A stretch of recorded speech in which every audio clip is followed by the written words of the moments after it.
Bismillahirrahmanirrahim. Assalamualaikum warahmatullahi wabarakatuh. Salam Om Swastiastu, nama budaya dan salam kebajikan. Perkenalkan, nama saya Nur Herlina Inta, Prodi Manajemen dengan NIM 4522012142. Baik, kali ini saya akan menjelaskan tentang merencanakan bisnis yang diajarkan oleh dosen pengampu Dr. Haji Andi Arifuddin Mane. A. Pemegang kepentingan utama dalam bisnis ada 5, yaitu 1. Pemilik, 2. Karyawan, 3. Kreditor, 4. Pemasok, dan 5. Pelanggan. 1. Pemilik. Pemilik bisnis atau owner adalah orang yang memiliki ide untuk memulai dan mengelola bisnis. Owner juga bisa disebut sebagai pendiri yang memiliki bisnis tersebut. 2. Karyawan. Karyawan adalah orang yang bertugas sebagai pekerja pada suatu bisnis dan perusahaan untuk melakukan operasional tempat kerjanya dengan balas jasa berupa uang. 3. Kreditor. Kreditor adalah pihak yang berperan meminjamkan dananya ke bisnis kita dan berharap pemilik atau pengurus bisnis bisa mengembalikan utangnya sesuai dengan jangka waktu yang disepakati. 4. Pemasok. Supplier adalah pihak yang memasok atau menjual bahan mentah, baik itu perorangan ataupun perusahaan, ke pihak lain agar bisa dijadikan produk barang atau jasa. 5. Pelanggan. Pelanggan adalah orang-orang yang kegiatannya membeli dan menggunakan suatu produk, baik barang maupun jasa secara terus-menerus. Pelanggan atau pemakai suatu produk adalah orang-orang yang berhubungan secara langsung maupun tidak langsung dengan perusahaan-perusahaan bisnis. B. Menciptakan ide bisnis. Orang akan berniat menciptakan bisnis hanya apabila mereka mengharapkan imbalan untuk usahanya. Imbalan ini memiliki perusahaan dalam berbagai bentuk. Sebagian orang termotivasi oleh kesempatan mendapatkan penghasilan besar. Beberapa orang menginginkan supaya bisa menjadi atasan bagi mereka sendiri daripada bekerja pada orang lain.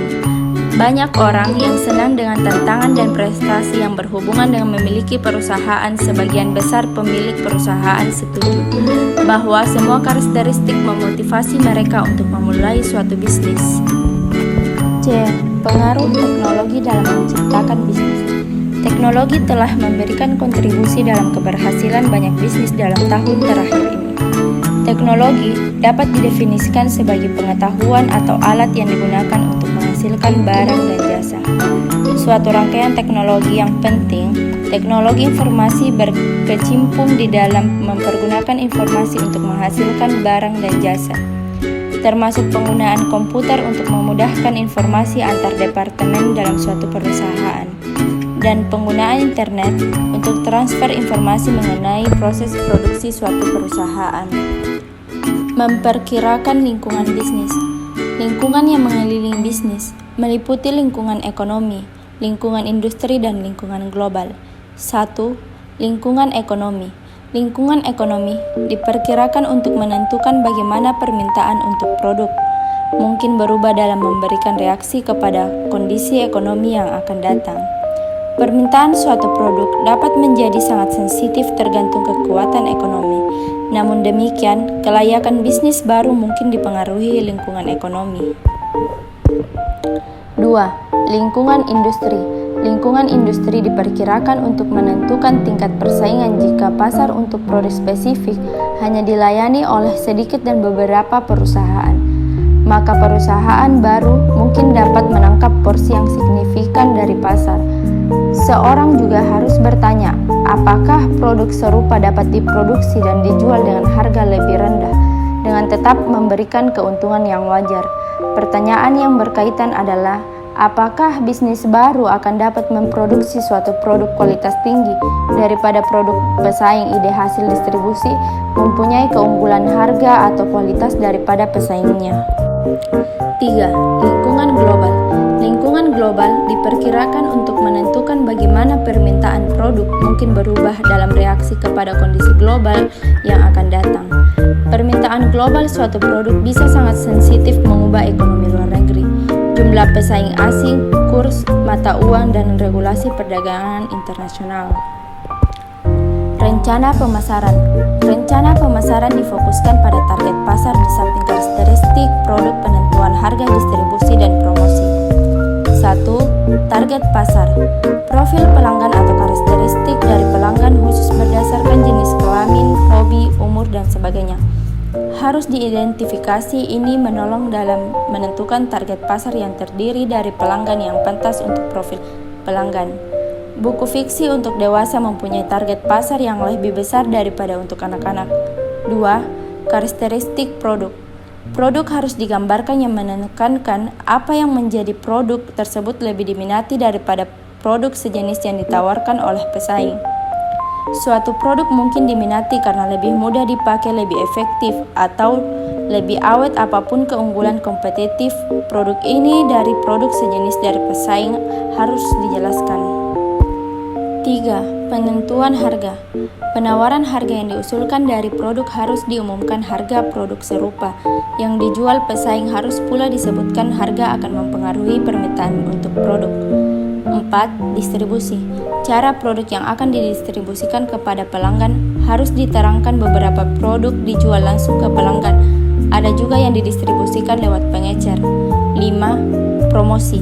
Cara produk dipromosikan harus pula dijelaskan. Strategi promosi harus konsisten dengan profil pelanggan, misalnya produk untuk menarik para pelajar harus diiklankan melalui koran kampus. Kuncinya adalah entrepreneurship itu bukan profesi, tapi entrepreneurship itu adalah mindset. Kerja keras itu adalah disiplin waktu. Disiplin itu adalah kunci dan tidak pernah ada kompromi. Hasil utama itu yang ditentukan adalah Allah Subhanahu wa Ta'ala. Tapi ikhtiar itu kita yang tentukan sendiri. Yang kita kontrol itu adalah kerja keras kita, ikhtiar kita. Nah, ini yang saya ingin share, bahwa dalam mengerjakan sesuatu itu harus 100%, nggak boleh setengah-setengah, dan kita harus punya prioritas apa yang kita mau kerjakan. Nah, kerja keras itu adalah seluruh dasar daripada usaha kita. There is no shortcut to success. Banyak yang cerita mengenai kesuksesan yang fenomenal, bukan hanya pengusaha tapi politisi dan lain-lain. Tapi yang paling denominator atau titik persamaan daripada orang-orang sukses itu adalah etos kerjanya terhadap kerja keras itu.